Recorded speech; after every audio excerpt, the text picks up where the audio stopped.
Новый год принес существенные перемены для россиян. Уже с 1 января произошел ряд изменений. Нововведения касаются налогообложения, заработных плат, пенсионного возраста и многого другого. Подробнее расскажет Юрий Осипов.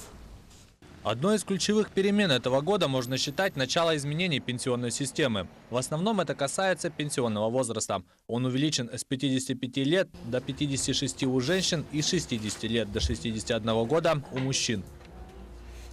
Начиная с 2019-го пенсионный возраст будет повышаться ежегодно, пока не достигнет отметки 60 лет у женщин и 65 лет у мужчин. При этом необходимо отметить, что якутяне сохранили свои пенсионные льготы, как жители Крайнего Севера. И также будут выходить на пенсию на 5 лет раньше, чем в среднем по стране. Женщины в 55 лет, мужчины в 60.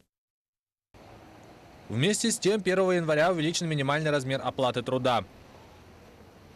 Таким образом, с 1 января 2018 года он составил 85% от прожиточного минимума, а с наступлением нового 2019 года 100% и составил 11 280 рублей.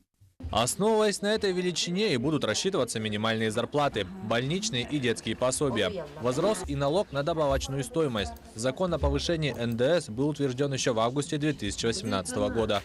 По новым условиям с 1 января НДС будет составлять не 18% от стоимости товара или услуги, а 20%. Стоит отметить, что перемены относятся только к основной группе товаров и услуг. Льготные категории, для которых предусмотрены ставки 0% и 10%, остаются без изменений.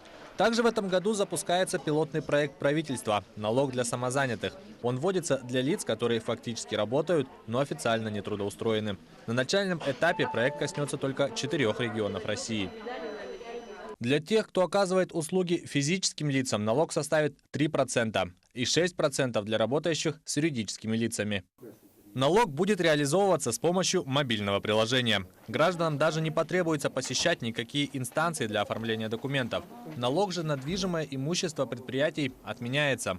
Но вместе с тем меняется система налогообложения недвижимости. Сумма недвижимого имущества будет приравнена к кадастровой оценке, а не инвентаризационной оценочной стоимости. Размер налога составляет от 0,1% до 0,3% от цены за имущество, которое внесено в кадастровые документы.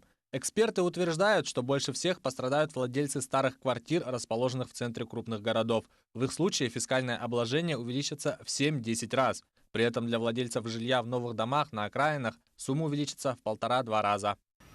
Изменения коснутся и рекламы. Так, с начала года нельзя рекламировать пиво в газетах и журналах, на телепередачах во время прямого эфира и рядом со спортивными комплексами. Таковы основные изменения, которые произошли в наступившем году. Юрий Осипов, Якутск.